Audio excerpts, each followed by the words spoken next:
할렐루야. 오늘 교회 설립 기념주일인데요. 이른 아침 예배에 나오신 여러분들에게 교회의 축복을 더욱 받으시기를 축원합니다.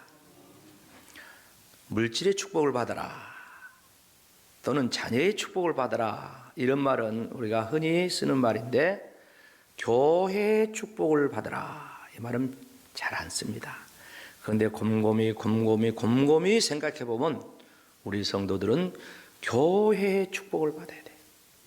그래서 교회가 어머니 품 같아야 되고, 교회가 내 안식처가 돼야 되고, 교회가 내 생명 다해서 이제 헌신하고 봉사하는 그런 하나님의 교회가 되나, 그렇게 신앙생활하는 것이 교회의 축복을 받는 거예요. 그래서 그런 역사가 있기를 원하면서 설교 서두에 교회의 축복을 여러분에게 축복하는 것입니다.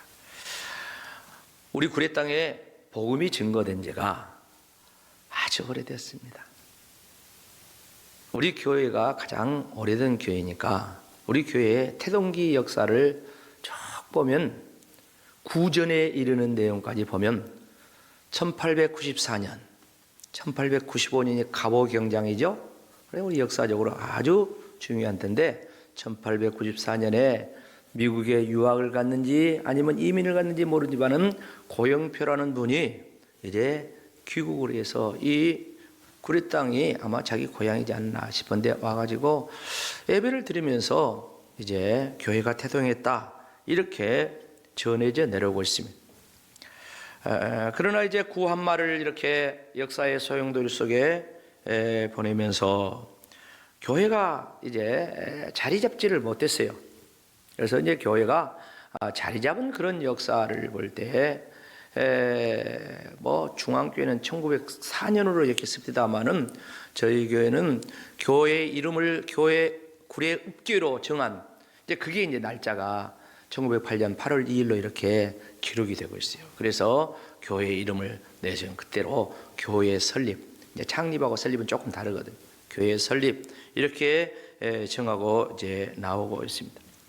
그동안 일제강점기를 거치면서 6.25 동란이라는 민족 동잔의 그 상잔의 그 아픔을 겪으면서 우리 교회를 심우했던 양용선 목사님, 그리고 이선용 목사님, 이분들이 순직하는 그런 가슴 아프면서도 거룩한 그런 역사가 또 우리 교회의 역사를 보면 있습니다. 그런가 하면 1959년 우리 교단이 분열되는 역사적인 그런 아픈, 가슴 아픈 그런 역사가 있는데, 그 여파로 1960년대부터 지방에까지 분열의 그 여파가 미치면서 우리 교회도 이제 교회 분열의 그 아픈 역사가 있습니다. 당시에 담임 목사님과 대부분의 성도들은 이제 타교단, 이제 합동측이죠. 지금은 그때는 승동측이라 했어요. 이곳으로 이탈하여서 현재 중앙교회를 이렇게 이루고 있습니다. 반면에 그때 이정준, 유진태 장로님을 비롯해서 한 20여 명의 성도들이 이제 우리 교단 전통을 이제 이어가야 되겠다 해가지고 그 전통을 지켜오면서 같이 예배를 드릴 수가 없으니까 이제 따로 나와서 현재 호남의원 자리예요. 그 현재 호남의원 이제 기와집일 때 그 자리에서 이제 따로 예배를 이렇게 드리기 시작했습니다. 이것을 우리 순천노회는 역사적으로 정리를 하는데 1960년 5월 10일 노회에서 이 사실을 이제 정리해요. 그래서 이제 중앙교회는 합동측이다 이렇게 정리를 떼어서 합니다. 그런 가운데 계속 예배 드리다가 이제 1960년 10월 23일 정봉현 목사님, 제가 사진을 찾으려고 해서 사진을 못 찾고 있어요. 좀 이렇게 사진을 보여드리고 싶은데, 이 정봉현 목사님 모시고 현 호남원 자리에서 이제 새롭게 이제 분립해서 예배를 드리며 새 출발을 하게 되죠. 그래서 우리 교회는 10월 셋째 주일을 교회 설립 기념주일로 현재까지 지켜오고 있습니다. 1908년부터 하면은 이제 118주년이 되는 그런 셈이고, 분립 이후로는 63주년이 되는 그런 셈입니다. 한 가지 이제 숙제가 있다면 중앙교회와 이 역사 정리를 이렇게 쭉 해야 되는데, 제가 보니까 그때 당시 분열된 많은 교회들이 있는데 이 전라도 지방에도 많은 교회들이 역사 정리를 딱 했어요. 그런데 중앙교회 우리 교회가 함께 이제 분립되기 이전까지 그 역사 정리를 쭉 해야 되는데 그 정리를 이제 아직 안 이루어졌다고 저는 그렇게 보는데, 아무튼 함께 역사 정리가 이루어지고 또 같이 기념 일도 함께 지키는 그날이 오기를 소망합니다. 사랑하는 성도 여러분, 교회의 역사를 보면, 특별히 한국교회의 역사를 보면 이 구원의 방주인 교회가 세워지는데 수많은 선조들의 기도와 눈물과 피땀 흘리는 그런 헌신이 동반되어서 세워졌습니다. 그런데 이렇게 존귀하고 거룩한 교회가 날이 갈수록 어려운 지경에 처해 있습니다. 특별히 지난 몇 년 동안 코로나 상황을 겪으면서 우리가 흔히 그러잖아요. 10,000개의 교회가 문을 닫았다. 그런데 그 뒤에 이제 쭉 보니까 4,216개의 교회가 폐쇄 신고를 했다. 그렇게 작년 말로 그렇게 보고가 됩니다. 이거는 이제 완전히 정부의 폐쇄 신고. 그랬다는 거죠. 정말 가슴 아픈 그런 역사가 아닐 수 없어요. 요즘 제가 노예를 보면서 노예 내 미자립 교회 한 50여 개의 교회 되는데 이 미자립 교회를 다 돌아다니면서 이제 실사라고 그러는데 상황 점검을 이렇게 하고 있습니다. 그런데 코로나 여파가 그대로 현재 남아있는 것을 보아요. 다른 건 저만해 두고 주일 낮 예배를 드리는 것으로 끝나는 교회가 거의 대부분이요. 수요예배도 안 드려요. 새벽 예배 몇 교회에는 안 드려요. 작은 교회들이. 너무 그 마음이 이렇게 아프더라고요. 그래서 뜻있는 교회 지도자들, 주의종들과 신학자들은 지금을 교회 위기 시대라고 그렇게 진단을 합니다. 오래전부터 나온 이야기예요. 자, 그렇다면은 위기를 극복해야 된다. 처방이 뭐냐 하면은 성경에 나온 초대교회로 돌아가자. 그렇게 처방을 내리는 것은 목회자들이나 신학자들이나 다 동일해요. 바로 오늘 사도행전의 이 본문에 나오는 예루살렘 초대교회 그 공동체로 돌아가자고 그렇게 이야기합니다. 저도 충분히 공감을 합니다. 그런데 저는 거기에 플러스 알파에서 예루살렘 교회를 뛰어넘어서 땅끝까지 선교하는 교회가 되어야 되겠다. 저는 그렇게 늘 생각을 합니다. 그것은 바로 우리 교회도 우리 교회를 넘어서 땅끝을 향하여 교회의 지경을 넓혀가는 그런 교회 사역, 선교 사역을 해야 되겠다 하는 말씀입니다. 자, 그렇다면 이 땅끝의 개념은 무엇인가? 크게 두 가지로 정리를 합니다. 제가 정리한 것. 첫째는 지리적 개념이다. 지리적으로 땅끝. 바울 같은 분도 땅끝까지 가야 되는 이 말씀 때문에 당시에 생각한 서바나가 땅끝이었다. 서바나는 오늘날 스페인이에요. 스페인. 그건 대서양이자 끝이잖아요. 그래서 거기를 땅끝이라고 생각했어요. 그런가 하면 전설과 같은 이야기 비슷하지만 제가 이제 과거에 설교도 했지만은 그 도마가 땅끝까지 복음 증언하는 이 말씀 때문에 우리 나라까지 와가지고 복음을 증거했다. 그래서 이 도마의 흔적이 남아있다 하는 것을 제가 보내드렸죠. 그렇게 이제 동방의 끝이 우리나라니까 땅끝이다 이렇게 생각했어요.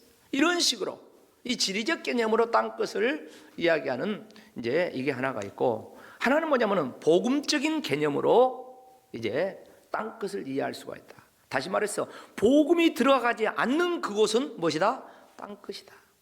예수님이 들어가지 않는 그곳은 땅끝이다. 예수를 믿지 않는 그 사람은 땅끝이다 하는 것입니다. 그러니까 얼마든지 우리 주변에 땅끝이 있죠. 이걸 제가 이제 저는 성교학을 공부를 했기 때문에 복음적인 개념으로 제가 그냥 정리를 했어요. 뭐 다른 분도 그런가 모르지만. 자, 이 두 가지를 다 생각을 해야 된다는 것이죠. 자, 그렇다면 왜 예루살렘을 넘어 땅끝까지 가야 하는가? 왜 그래요? 왜 그래요? 아니, 왜 그래요? 그래요. 예수님께서 말씀하시기 때문이라는 거예요. 이유가 없습니다. 우리는 예수님 말씀하셨다면 다 끝이에요. 하나님 말씀하셨다면 끝이에요. 성경에서 말씀했다면 끝이에요. 그런데 안 그렇죠. 그런데요, 제가 제일 싫어한 거 그거야.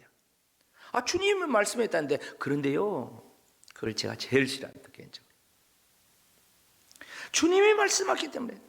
오늘 본문의 말씀은 한 절을 읽었지만 앞에서도 쭉 진행이 됩니다. 무슨 말씀입니까? 예수님께서 이제 부활하시 하늘로 승천합니다. 하늘로 승천하시는데 제자들과 이별을 합니다. 마지막 유언합니다. 너희는 예루살렘을 떠나지 말고 아버지 약속하신 성령을 기다리라 그럽니다.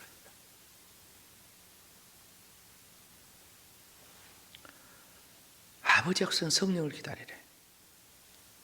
그리고 하시는 말씀이 오늘 본문 말씀입니다. 오직 성령이 너에게 임하시면, 오늘 사도행전 1장 8절, 이 성령이 너에게 임하시면 땅끝까지 이르러 내 증인이 되리라, 이렇게 말씀하십니다. 사랑하는 성도 여러분, 제자들은 예수님의 유언과 같은 이 약속의 말씀을 붙들고 그 뒤에 말씀 보면 120여 명의 성도들과 함께 마가의 다락방이라는 곳에 와서 열흘 동안 오로지 마음을 같이 기도하기를 힘썼다 그랬어요. 그래서 오순절날 성령님이 임하면서 이제 그 성령의 충만한 은혜를 힘입은 제자들이 나아가서 복음을 전하면서 유대교 시대가 끝나고 기독교 신약 시대가 열린 것을 알 수가 있습니다. 베드로가 성령 충만해서 유월절을 오순절을 지키려고 사방에서 몰려있던 유대인들에게 막 전도하는데 막 방언을 하고 막 이렇게 하니까 그 순례자들이 비방을 했잖아요. 너희는 술 취했다. 그러니까 뭐래요? 오전 9시인데 무슨 술을 먹었겠냐? 우리는 술 취한 것이 아니라 하나님께서 약속하신 대로 성령을 보내주시겠다고 선지자를 통해 말씀하신 대로 우리는 성령 받은 것이다. 성령 충만해서 지금 이렇게 한 것이고, 그 다음에 하시는 말씀이 뭡니까? 너희가 십자가에 못 박은 그 예수가 바로 하나님이 약속하신 메시아 구세주다. 회개하고 그 예수를 믿어라. 이렇게 전도합니다. 그렇게 해가지고 그날에 3,000명의 유대교인들이 회개하면서 예수님을 메시아로 구세주로 믿고 그들이 새로운 믿음의 역사, 새 시대가 열립니다. 사도행전 2장 41절로 42절 말씀을 보세요. 그 말을 받은 사람들은 세례를 받으며 이날에 신도의 수가 3,000이나 더하더라. 그들이 사도의 가르침을 받아 서로 교제하고 떡을 떼며 오로지 기도하기를 힘쓰니라. 예루살렘 교회 공동체가 세워진 거예요. 교회 공동체. 그런데요, 이 예루살렘 교회 공동체가 얼마나 은혜스러운지 몰라요. 한마디로 말하면 늘 날마다 교회에 오면서 유무상통하면서 서로 나누고 가난한 사람 돌보고 그야말로 그러면서 사람들이 막 칭찬받는 그런 교회였다. 제가 그렇게 생각하고요. 예루살렘 교회는 정말 천국 같은 모습을 보여줬다. 그렇게 해석을 해요. 사도행전 2장 44절로 47절에 보면 그렇죠?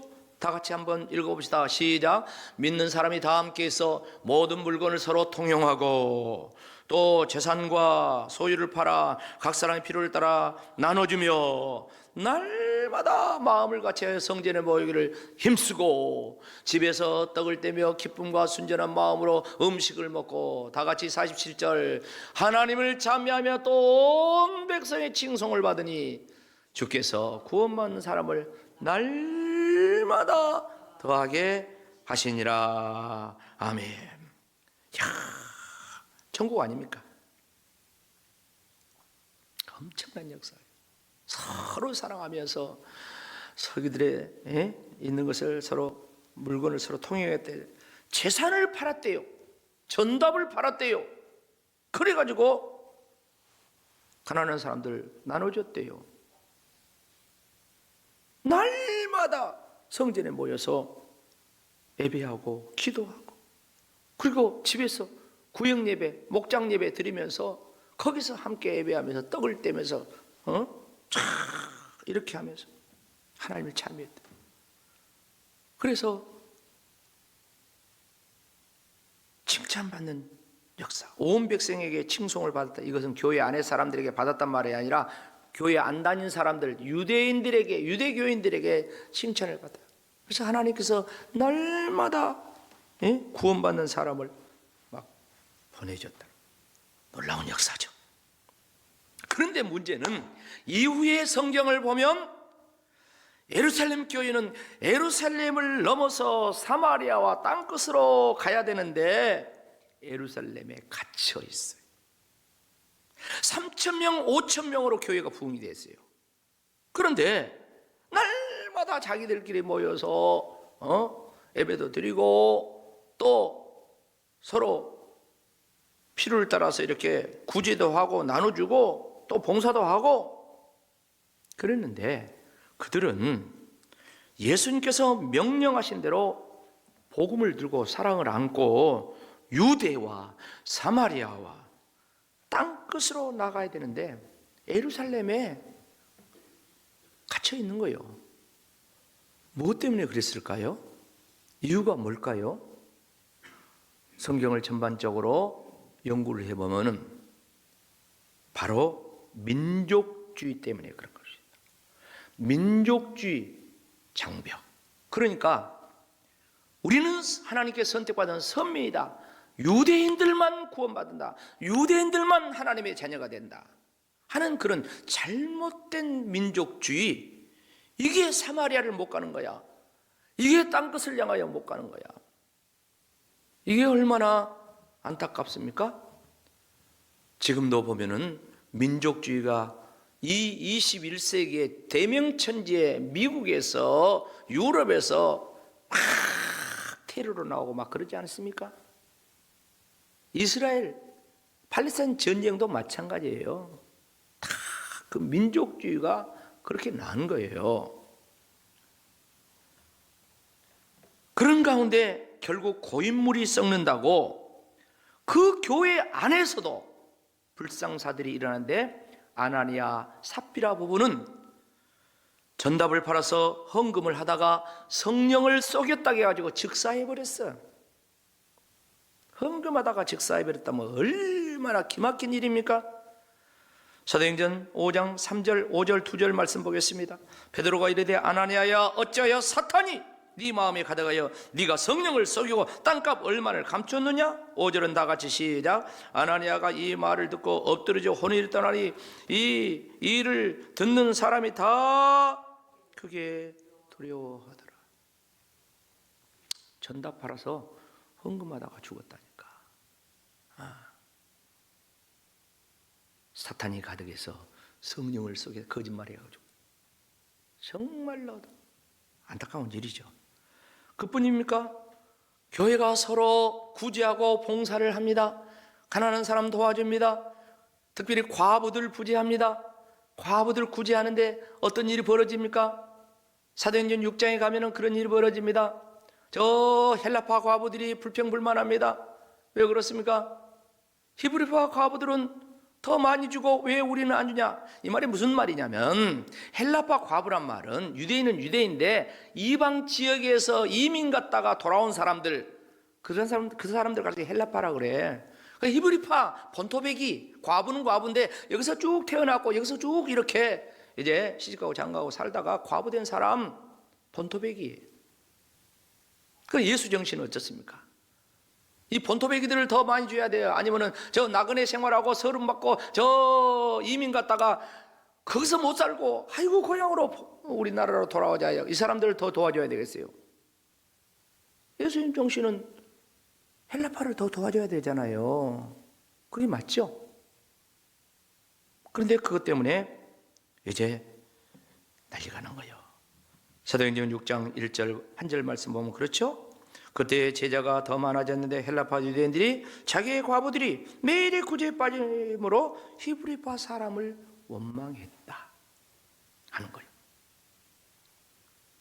그런가 하면은 스데반 집사가 성령 충만해가지고 막 복음을 전하죠. 복음을 전하는데 결국 전도하다가 스데반 집사가 돌 맞아서 순교하죠. 사도행전 7장 59절로 60절 말씀 보세요. 그들이 돌로 스데반을 치니 스데반이 부르짖어 이르되 주 예수여 내 영혼을 받으시옵소서 하고 무릎을 꿇고 크게 불러 이르되 주여 이 죄를 그들에게 돌리지 마옵소서 이 말을 하고 자니라. 자, 이런 역사가 이제 일어나면서 그 뒤에 말씀을 보면 교회 안에 큰 환란이 일어났다 했어요. 엄청난 박해가 일어났다 했어요. 사도행전 8장 1절 중반절에 보면 그렇습니다. 그날에 예루살렘에 있는 교회에 큰 박해가 있어 사도 외에는 다 유대와 사마리아와 모든 땅으로 흩어지니라. 교회가 3,000명, 5,000명 엄청나게 숫자적으로 부흥했지만 민족주의에 갇혀 있어가지고 자기들이 있다 보니까 그렇게 어려움이 생겼지만 깨닫지 못하고 나가다 보니까 외부적인 이런 큰 박해로 인하여서 사도회는 다 모든 땅으로 흩어졌어요. 그리고 흩어진 성도들이 저 안디옥까지 갑니다.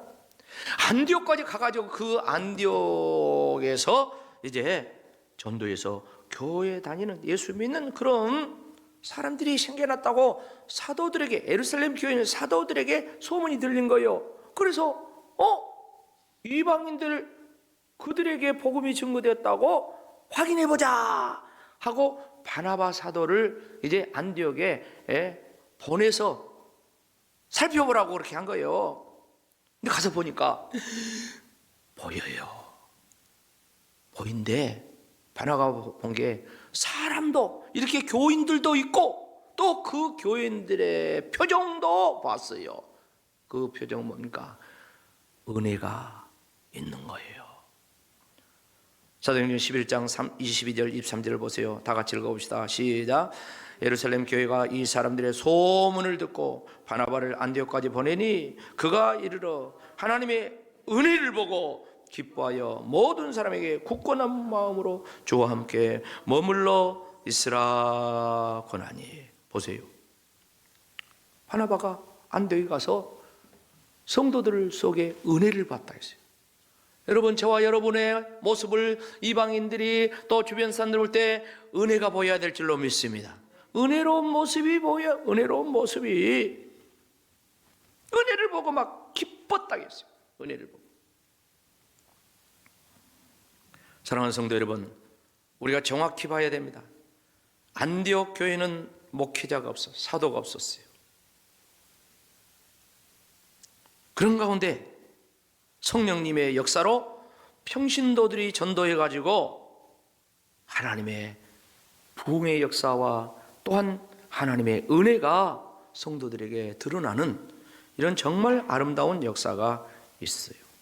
그래서 교회는, 우리 성도들은 이렇게 하나님의 은혜를 보여주는 그런 모습이 있어야 된다는 것이죠. 누가복음 12장 47, 8절 말씀 보겠습니다. 시작. 무릇 많이 받은 자에게는 많이 요구할 것이요 많이 맡은 자에게는 많이 달라 할 것이다. 그렇습니다. 우리 구레교회는 하나님께 많이 받은 자가 된 줄로 믿습니다.